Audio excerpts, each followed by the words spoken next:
Thank you very much for the presentations, everyone. Welcome back to the panel discussion.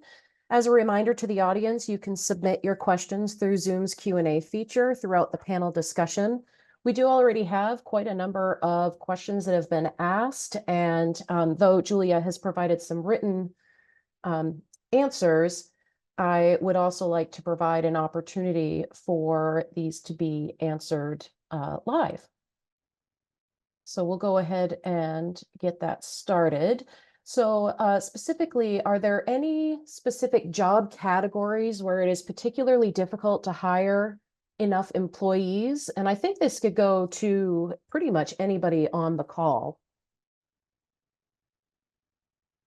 Sure, I put some text in already, so if somebody else wants to go ahead, I'll yield the floor.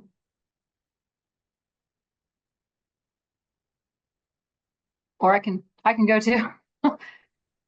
One thing I would say on that from the academic standpoint, or any of the signaling and communication side of things, I think that's an area that we are woefully low on generating enough qualified applicants for the railroad industry, especially maintaining PTC and some of the expectations we have on the signaling and traffic control side. That's my first thought. We don't. Those jobs are not that hard for us to fill. I think we grow a lot of our talent internally. So a lot of the folks that work on PTC for us and signals came up as a conductor or a locomotive engineer. And so those haven't been too bad. Electric traction, the ET jobs that are along that, doing the electric, along the rails, those can be kind of difficult to find because you have to find people who can climb poles and do electrician work. So those can be a little challenging. But for signals, we don't typically have, really hard to fill roles there for us. But like I said, we do hire from within a lot. What about you, Patricia? What are you finding some of your biggest? You listed a great list of all of the different facets that go into the workforce. And where do you guys find your most challenging? From a NNEPRA perspective, from our own in-house, we've just had some struggles trying to find folks in the finance area to help us do a lot of the budgeting and compliance. It's very tedious. And it's very detailed, so we've had some challenges there, and I also know that we've kind of gotten past some of the challenges that we had with workforce, for instance, the cafe attendants being more service employees. That it was a little bit of a challenge getting good quality staff to work in the cafe. And I know, as many of you had mentioned, we had to, realign and change some of the pay scale. But those are operating jobs that have very stringent hours and demands. I mean, when the train goes, you got to be on it, and that's it. So that's been a little bit of a challenge. And I also know that from Amtrak's perspective, where we've felt a little bit of a pinch in workforce has been on the mechanical side. That there have been, challenges with pulling equipment that was maybe put away during the pandemic and not used, and kind of getting back into a state of good repair. So it's not even just kind of the regular workforce. It's kind of a workforce to kind of catch up for some lost time. That's been a bit of a challenge as well. So it's kind of been all across the board. And Meredith, where do you feel that you are having the biggest struggles at MassDOT? Well, I think I certainly agree with my fellow panelists in terms of where we're having the shortages, both in the field and folks who do finance, folks who can be in-house here, who can help manage our projects. Certainly because we're not a railroad, we don't run the service. We also contract out to maintain the lines we have. We are very much at the mercy of the ability for the railroads themselves to attract talent. So we're really happy that Amtrak has been able to staff up, because we have had some serious service challenges related to mechanical and our Western Mass services over the past couple of years. But we're a little bit dependent on everyone else's recruitment tools as well, given from where we stand. And if I could just quickly add, you know, as Amtrak has had employees who have retired and moved on, so these are, you know, engineers, conductors, and even ticket agents, they've been able to really do very well in this market, in the main market, attracting employees, and have gotten many applicants, good applicants, and have had good pools to choose from. So I know, at least up here in northern New England, Amtrak has been quite successful attracting employees. Thank you. Okay. We did have to catch up with mechanical coming out of COVID for sure. You know, we did it with a lot of hiring and a lot of discussions with the mechanical department to make that happen. For the next question, for Amtrak and NEPRA in general, do you find it easier to hire for the white collar positions or the blue collar positions? Well, we don't actually have a lot of, again, we're an administrative arm, so all of our positions are white collar. And so, you know, like I said, finance has been a continued challenge and struggle for us. And I'll let Julia talk about the kind of the onboard personnel. Yeah, so so we, you know, we think, when I think of blue collar, white collar, I think of salaried and hourly employees, and our hourly employees are all unionized, right? So in general, as a, like, from a recruiter perspective, it's a little easier to find hourly employees than it is to find, you know, salaried employees. But that, you know, they're different sources you go to, right? So for salaried employees, it's actually a little easier because you can use LinkedIn sometimes when you're trying to fill a hard to fill role. And for hourly employees, we would look to, say, like Indeed, or using Facebook, or going out and doing a hiring event. So it really depends on the specific role. Some roles are easier to fill, right? Like an entry level customer service role for us is a little easier to fill than, say, an electrician, like a skilled trade.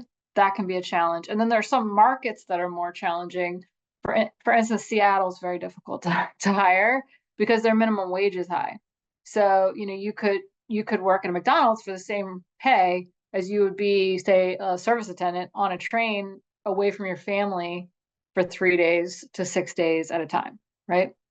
And then in the salaried world, digital technology roles are always somewhat tricky to find. It's important to have, you know, some good technology recruiters who know where to find that talent, because they a lot of times they're getting a lot of people reaching out to them, recruiters reaching out to them all the time. So you have to know how to get to folks beyond just sending them a LinkedIn message. I think this next question could be for any of you. If someone wanted to learn how to become a railroad engineer, how would you recommend that person proceed?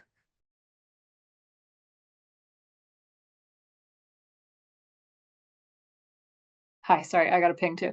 I saw that question, and they're looking for a passenger engineer, we think. You know, they want somebody who operates the trains, is my guess, right? So to do that, actually, there's not a lot of schools that do a degree program in that. A lot of times folks will get hired in as a conductor first. So the person on the train who's taking your tickets is our conductor. So some people think they're the same as a flight attendant, but they're actually not. The conductor is in charge of the train. They can actually tell the locomotive engineer what to do. Mind you, I'm not a total expert on this, but I do know that they're in charge. And so a lot of times we'll hire folks as conductors. They can learn the operations, learn how the trains operate. We train them. They go to, like, our school for that, and then they go out into the field and train as well. And then once they've been a conductor for a while, then typically the career pathing for us is then they could get promoted to be a locomotive engineer. Another way to get your foot in the door if you haven't ever been an engineer somewhere else, pilots. We sometimes will hire pilots because they understand how the equipment works and how, like, to read. I don't get it all, but how to read, you know, all the everything that goes on in the cab of the engine. So those are a couple quick tips on that. All right, so overall accidents or incidents in general across railroad functions is high. How do you enforce or get this message to your respective students and employees regarding compliance? And I think that can be for anybody.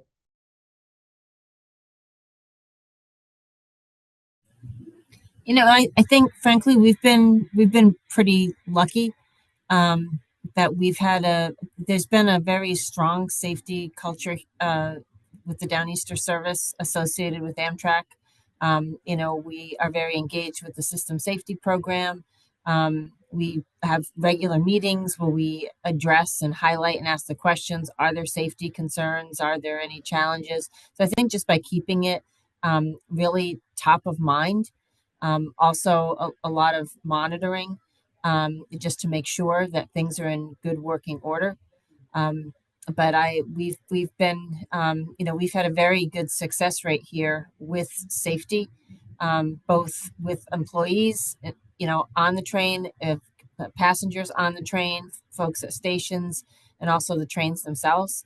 That where we find the challenges is with trespassers, and I think that the railroad industry sometimes gets a bad rap because the train or the railroad is kind of the focal point. You know, train hits car. Train wouldn't have hit car if car wasn't on the tracks. So really those, in my mind, I always cringe at those headlines. And, you know, they're really more motor vehicle and distracted driver incidents than they are railroad incidents. So I think sometimes we get a bad rap, and I'll defer to my colleagues for that's just my opinion. I could give you a hug, Patricia. That's really true. When I first got hired at Amtrak, I sat across from someone who did rail safety videos for us about not going on the tracks and, you know, listening to the signals and watching when it says do not, like that a train's coming. Don't think you can pass a train. Okay. The trains are going very fast. A train can't stop as fast as a vehicle.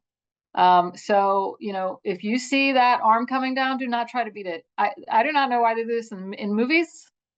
They need to stop doing this, but it's very dangerous, and it's actually, as Patricia said, it is not the railroad's fault.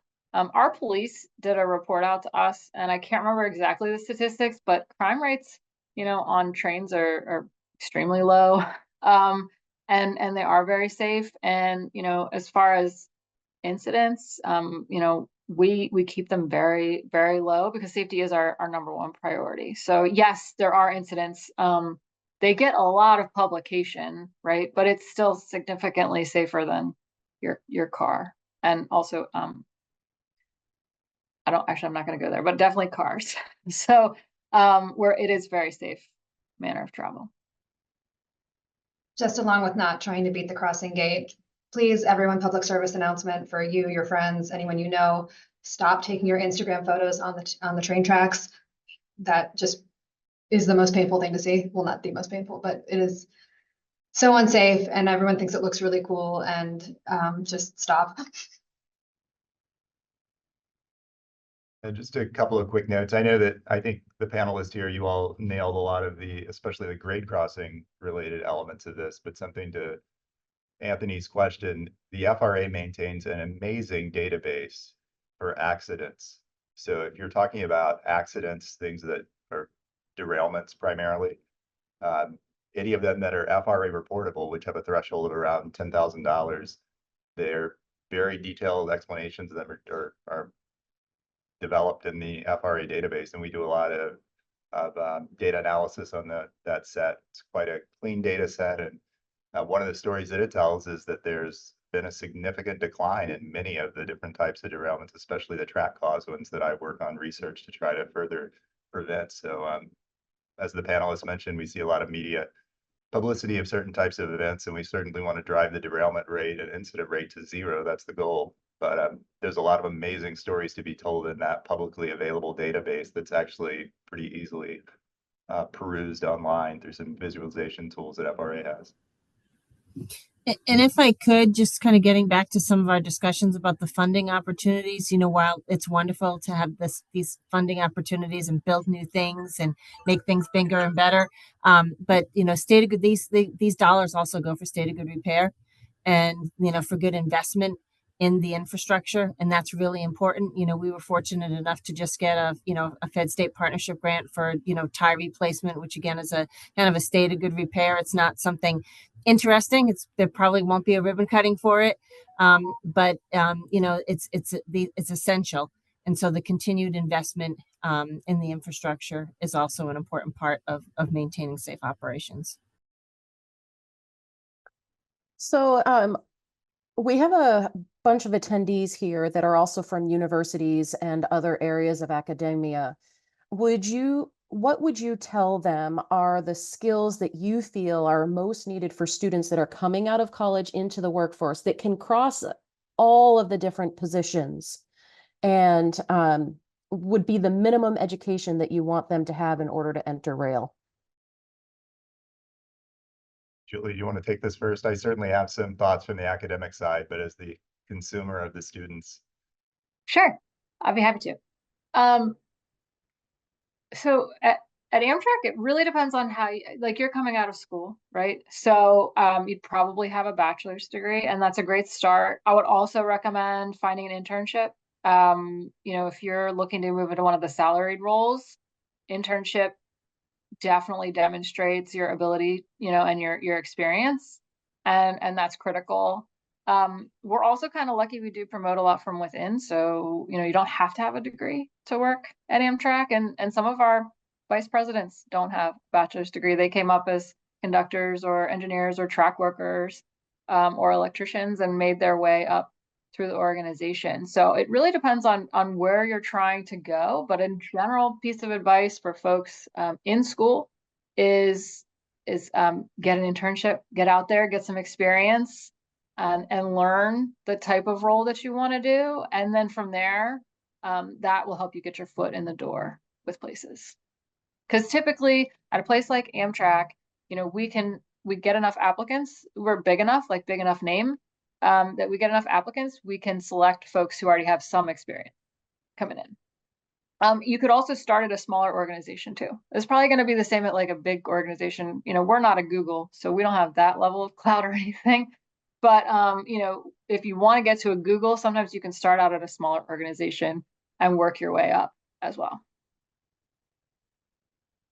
I would just say more broadly, because I agree with Julia, it really does depend on the type of role. But I think in general, and I say this as someone who, has a liberal arts degree and did not come up through engineering, so much of what we do, particularly in government, and as it relates to transportation, is working with people who have really different ideas about what the project or the thing should be. So having just the general skills to listen, be flexible, work with other people, the soft skills matter.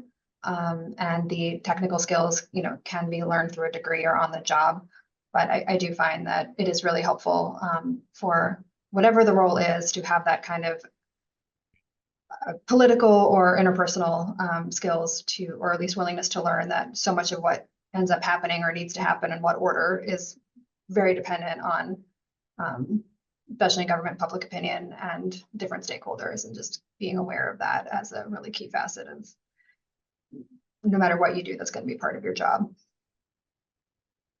One of the primary themes that we hear from a lot of the folks that are recruiting students here at Illinois is that they trust us and many of the other accredited engineering schools for providing the base level of engineering know-how and proper training in that. But it's the leadership opportunities that we oftentimes hear from the recruiters. They would love to see the students have more and more demonstration of leadership, even at a young age. So I think Julie's mention of internships, that's critical, whether the students are actively engaged in an ARIMA student chapter, a rail-focused student chapter, even things like that, to demonstrate their desire to grow.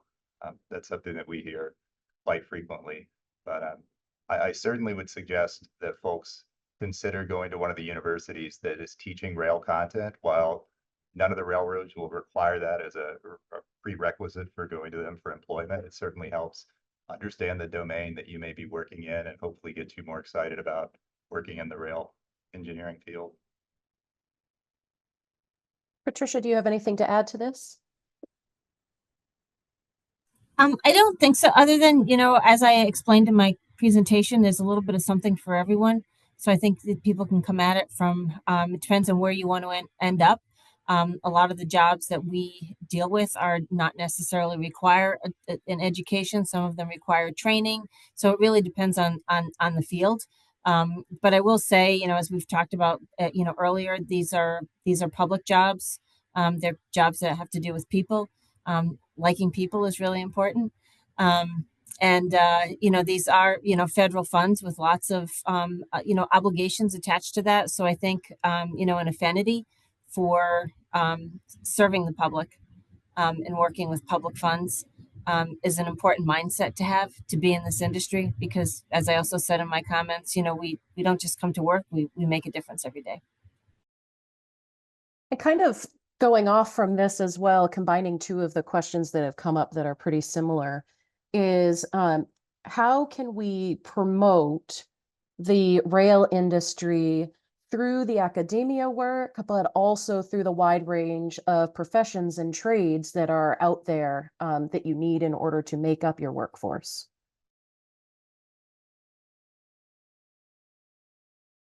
Give one quick example that was incredibly encouraging to me. About 2 months ago, I was able to visit CN's training center in Homewood, Illinois. That's where they do a lot of their recruiting and their training, their hiring for their US operations. And it was a location where you had all of these entities that we've been talking about earlier, whether it's the signaling side, mechanical, transportation engineering, white collar, blue collar, all the different tasks or crafts are coming together in one building to train together and learn different skill sets, including the locomotive engineers and conductors.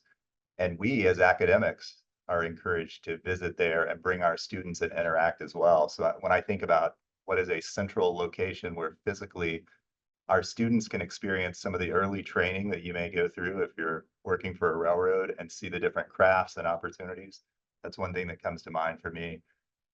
And the other railroads have analogous facilities, some of which are housed in very, very well thought out community colleges, like Johnson County Community College in Overland Park, Kansas, that does a lot of training for several of the Class 1s. And we have time for one last question. The question is, do you, and this can be for everybody, do you partner with military veterans organizations for recruitment? And do you utilize regional, state, local workforce development centers to recruit applicants? I can start us there. We do for both. We have a veterans, oh, my last question. We have a veterans organization at Amtrak, an employee resource group that's veterans. We love hiring veterans. And we actually had someone from Hire Our Heroes as one of the programs that we partnered with. But yes, we hire veterans quite frequently. We do partner with some groups. Then as far as working with workforce development programs, we do at times when we are looking for candidates, right? So from a recruiter perspective, if you have the applicants you need, then you don't necessarily have to go out and find more, right? So sometimes, and recent times, we've had a lot of applicants, which has been great for us, probably because of everything that's going on, right? There's a lot of publicity out there, not just that we're getting for ourselves, but, through other organizations as well. But yes, we definitely partner with local groups as well to find talent. And, we go to job fairs too. So like the city of DC had a job fair that we went to last week or the week before, and we got, 100 candidates we talked to there. So we do a lot of different things in the community. Meredith, Patricia, Riley, do you have anything to add? Yeah. MassDOT has similar, outreach efforts and different organizations around the state. So that is certainly, all those tools are there. The challenge again that we have is, there's Mass Highways, there's the different divisions within MassDOT that we're also competing with for the same sort of generally interested people. So that is our challenge for like the rail and transit division. MassDOT overall, I think, has done a really good job being able to recruit over the past few years. All I have to add is that there are 8 of us here, and 4 of us have been here more than 10 years. Some of us close to 20, but obviously many of our partners that we have at Amtrak, the host railroads, our food service vendor, and all the others kind of employ all the different tactics that you've all described.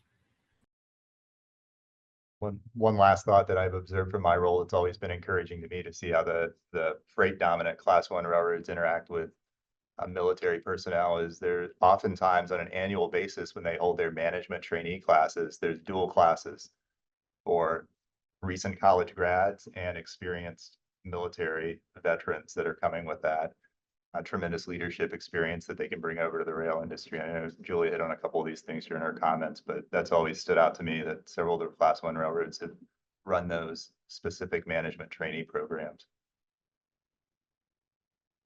Thanks. Thank you all very much for participating today. I'd also like to thank everybody who participated in today's New England Railroad Symposium. We learned a lot about the many different facets that go into rail research, construction, and workforce development in New England and beyond.